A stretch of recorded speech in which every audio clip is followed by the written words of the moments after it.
Gostaria aqui, inicialmente, de agradecer o Estadão por providenciar esse local de debate e se envolver na divulgação desse evento.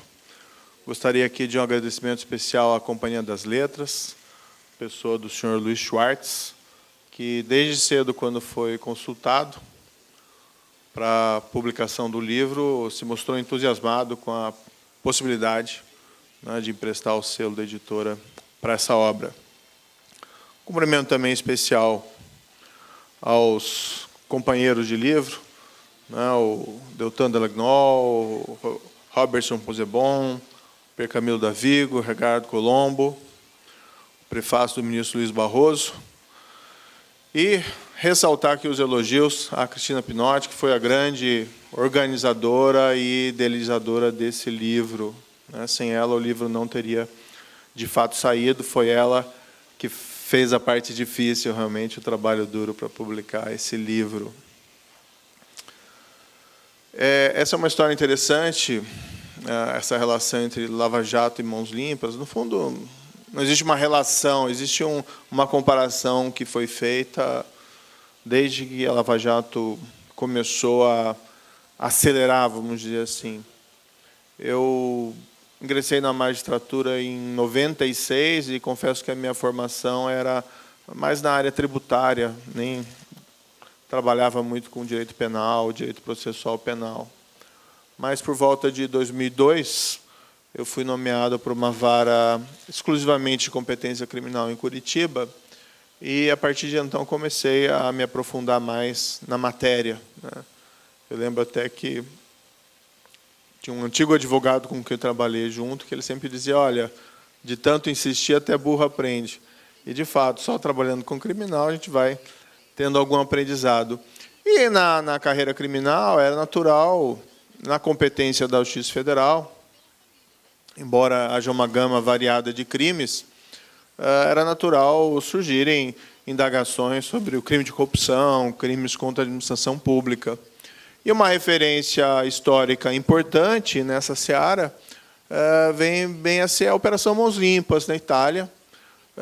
Pelo gigantismo dessa operação, ela acaba servindo como um exemplo do que pode dar certo, do que pode haver dificuldade, das limitações de enfrentamento da corrupção por essa estratégia. E logo em 2004 eu acabei escrevendo um artigo sobre considerações sobre a Operação Mãos Limpas. Era um artigo modesto, não é aquela grande pesquisa que foi realizada então. A minha fonte até era uma fonte principalmente indireta de escritos em inglês sobre a Operação Mãos Limpas, embora também houvesse autores italianos escrevendo sobre ela, mas normalmente os textos eram em inglês. Italiano é uma língua traiçoeira, não dá para se dizer isso. Os italianos podem falar que o português também não tem problema, é só uma brincadeira.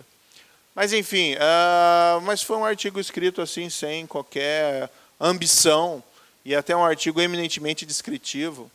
Eu lembro que até no auge da Lava Jato fui muito criticado alguns pelo artigo, quando eu falava em vazamentos da operação, como se eu endossasse vazamentos, enquanto, na verdade, estava só fazendo descrição do que tinha ocorrido durante a operação. Enfim, aí começou a Lava Jato, e, a partir do momento em que ela começou a se acelerar, começou a adquirir um certo número expressivo de investigados, de presos, de condenados, e, acima de tudo, que acho que o grande ponto similar, a revelação de um sistema de corrupção. Essa é uma palavra que foi muito utilizada pelos próprios italianos ao se referirem a Manipulite, que não foi um caso de corrupção isolado no tempo e espaço, mas sim as investigações revelaram um sistema de corrupção. E quando, no avançar da Lava Jato, os procuradores, a polícia, o juiz e a própria sociedade começou a perceber que aquilo era muito mais do que um grupo criminoso praticando alguns crimes, mas era assim um sistema que havia sido construído de captura do aparato estatal para fins privados, as comparações se fizeram inevitáveis. E eu lembro, então, eu sou ruim de datas, mas em 2015 ou 2016, eu lembro de ter lido um artigo da Maria Cristina Pinotti, que saiu no Valor Econômico, naquele caderno, que é muito bom, que sai no... Desculpe a referência aqui, o pessoal do Estadão ao Valor, mas o caderno é bom, sai na sexta-feira. Estadão também é ótimo. Tá? Mas, enfim, a Maria Cristina escreveu esse artigo sobre a mãos limpas e, poxa, achei muito interessante, até escrito por uma economista, uma perspectiva diferente, bastante interessante.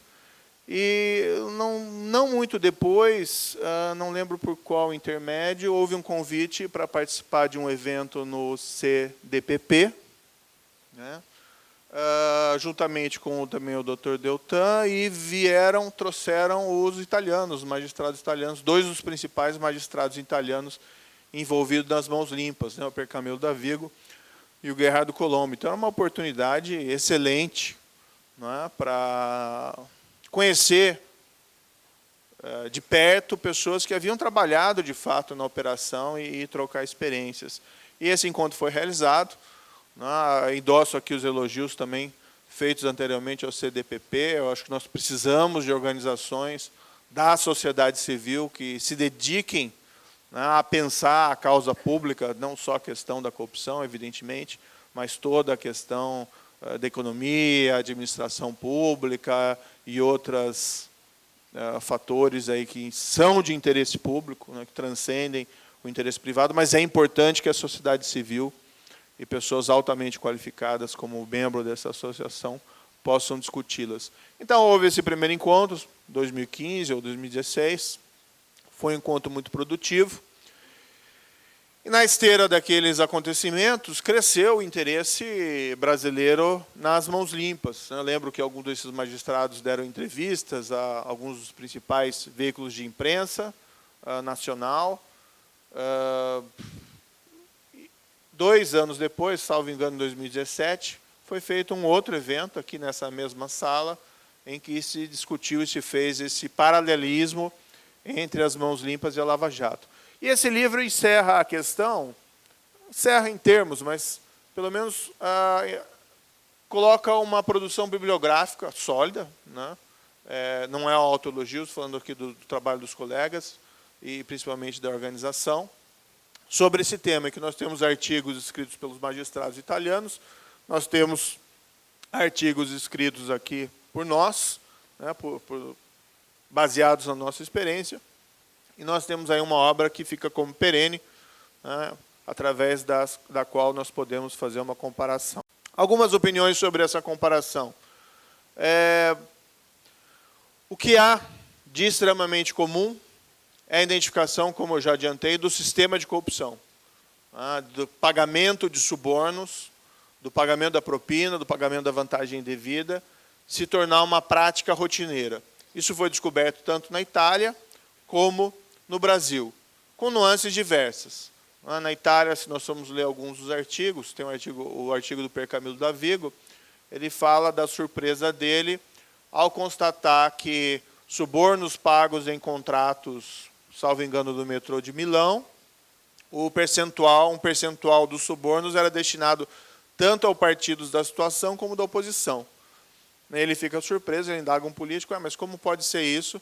E o político responde para ele, olha, doutor, já se vê que o doutor não entende nada de política. Não sei que tipo de política que ele se referia, né?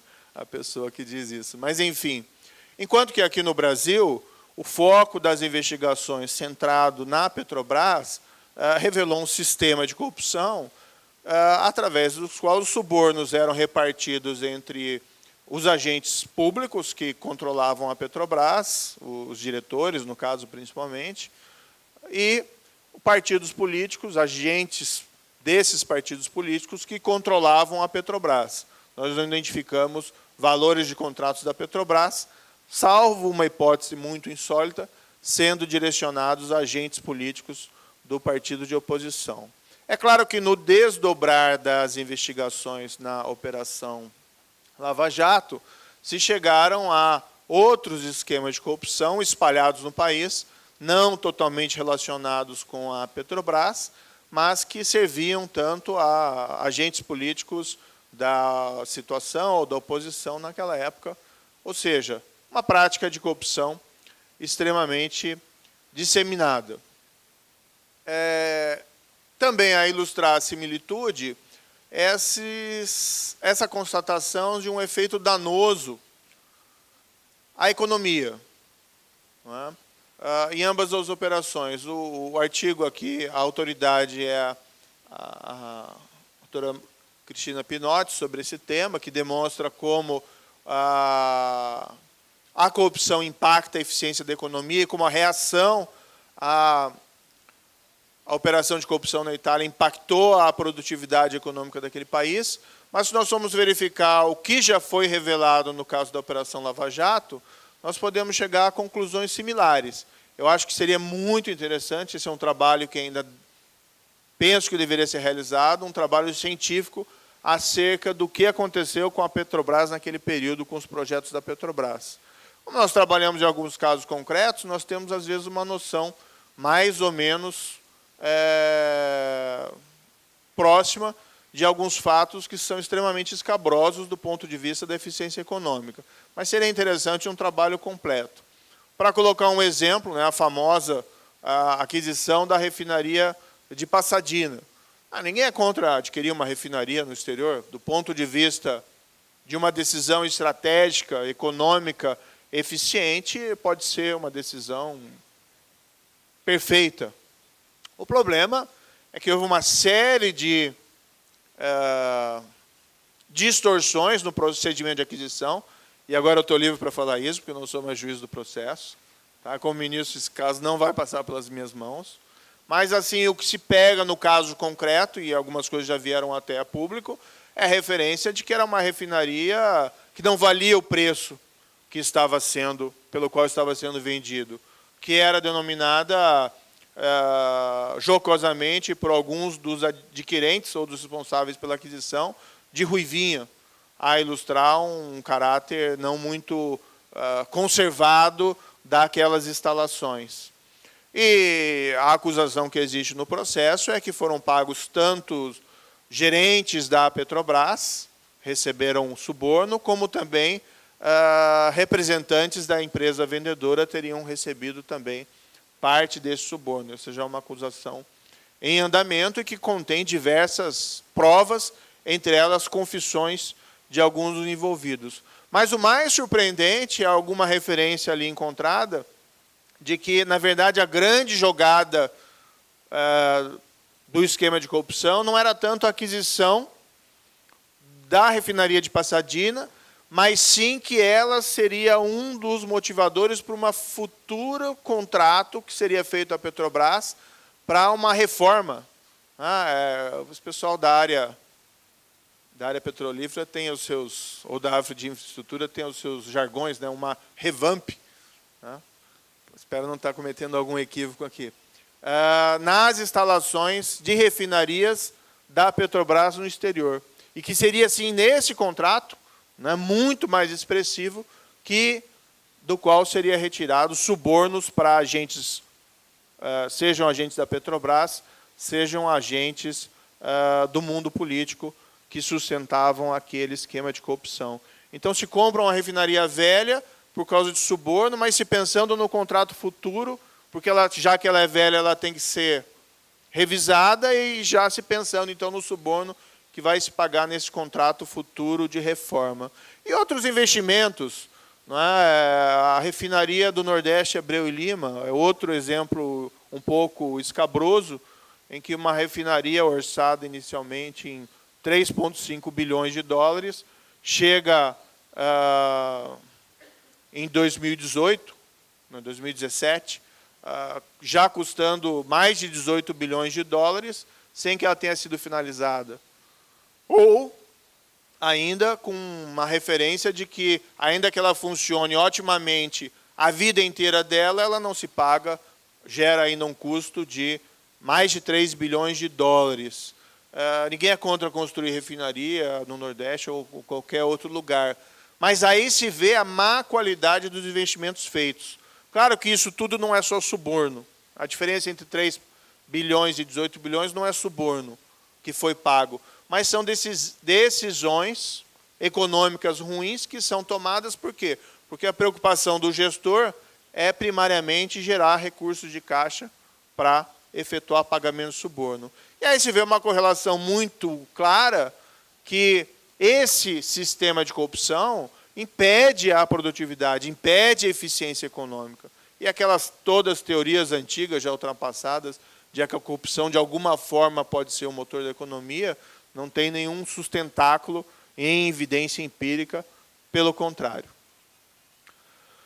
Uma diferença entre a Operação Lava Jato e a Operação Mãos Limpas. A Operação Mãos Limpas tem números mais expressivos em relação ao total de investigados, talvez ao montante dos esquemas de propina. Se consta que lá foram mais de 4.500 pessoas investigadas. Claro que existe aí muitas vezes alguma divergência quanto a essas estatísticas, porque às vezes se fala da Operação Mãos Limpas com referência exclusiva aos procedimentos de investigação junto aos procuradores de Milão, e às vezes se fala na Operação Mãos Limpas como abrangendo todas as investigações anticorrupção daquele período específico, mas os dados que nós temos, pelo menos apontados por eles mesmos, é que foi em torno aí de 4.000, 4.500 pessoas investigadas pela Procuradoria de Milão. Prisões preventivas, né, nos criticaram muito sobre prisões preventivas. Eu compreendo que a prisão preventiva deve ser uma exceção, a prisão deve seguir o julgamento e não precedê-lo, mas se nós formos examinar todos os casos concretos, normalmente se tinham bons fundamentos para essas prisões preventivas. Vamos ilustrar aqui 2 exemplos. Pessoas que recebiam propina, subornos em contratos da Petrobras, enquanto estavam sendo julgadas pelo Supremo Tribunal Federal na ação penal 470. Ou uma empresa, a Odebrecht, que cria um departamento de propina, através do qual subornou centenas de agentes públicos, incluindo, para não ficar só aqui no Brasil, 4 ex-presidentes do Peru. Se isso não é suficiente para a prisão preventiva, para interromper um esquema criminoso, não se sabe exatamente o que poderia ser. Mas, mesmo assim, os nossos números de prisões preventivas foram inferiores ao número de prisões preventivas na Itália. Na Itália, essas prisões normalmente tiveram uma duração mais curta do que as prisões preventivas aqui no Brasil. Mas, vamos dizer, em favor do Brasil, que essas prisões preventivas normalmente se seguiram a condenações criminais.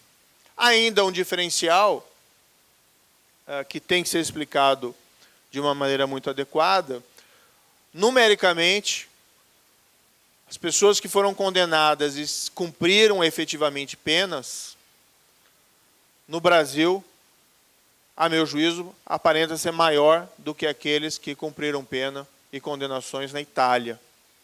Tá? Por qual motivo especialmente?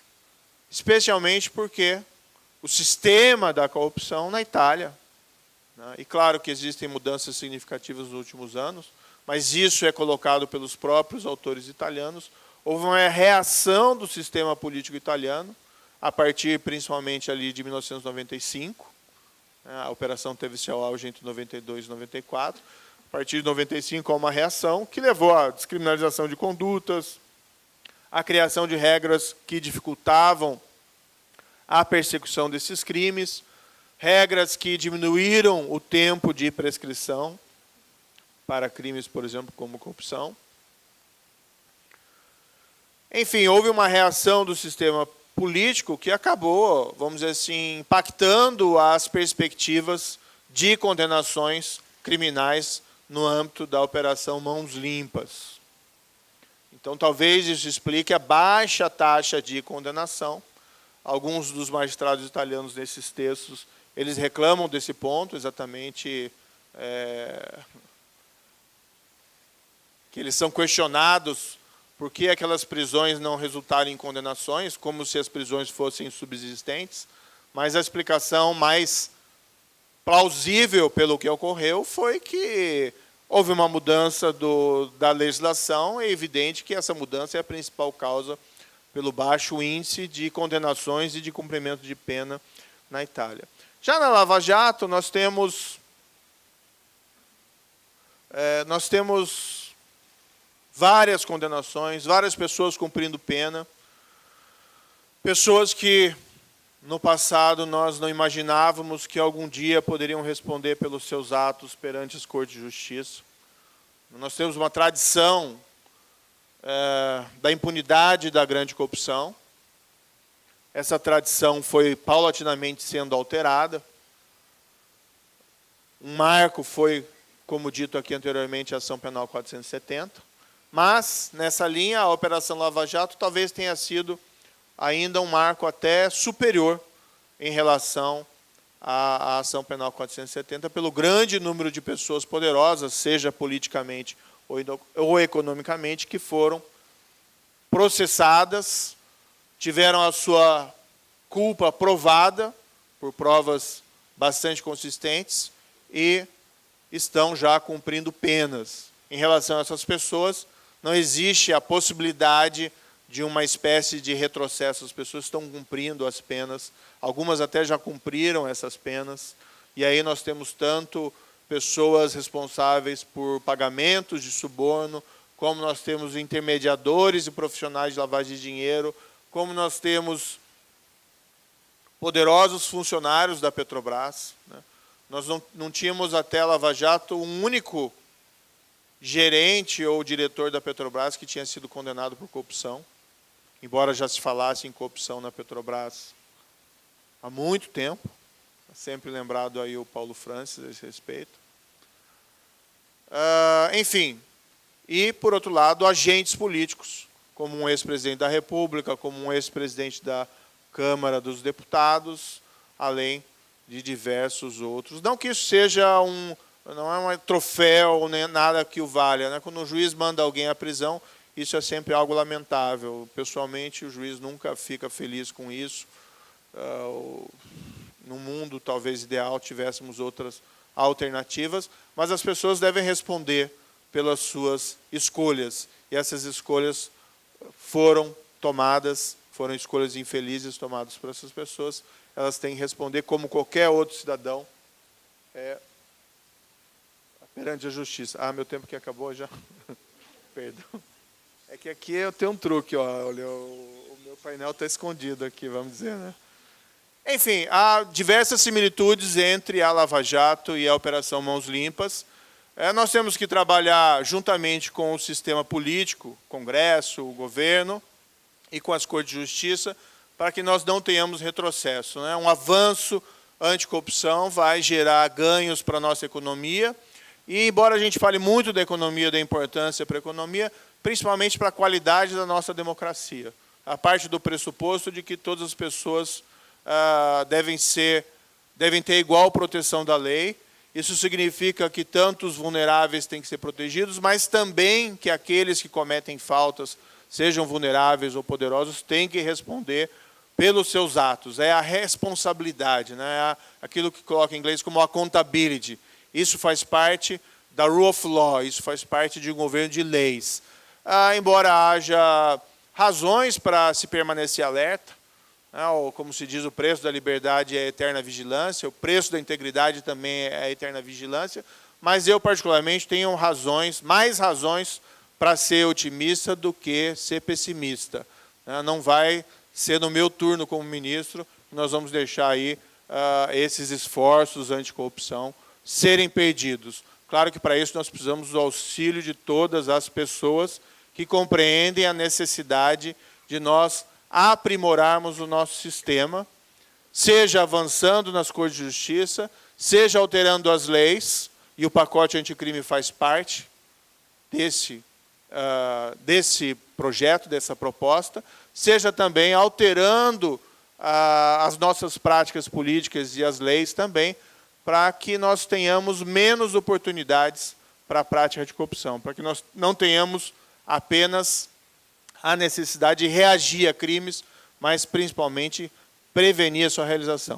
Muito obrigado pela atenção e encerro aqui.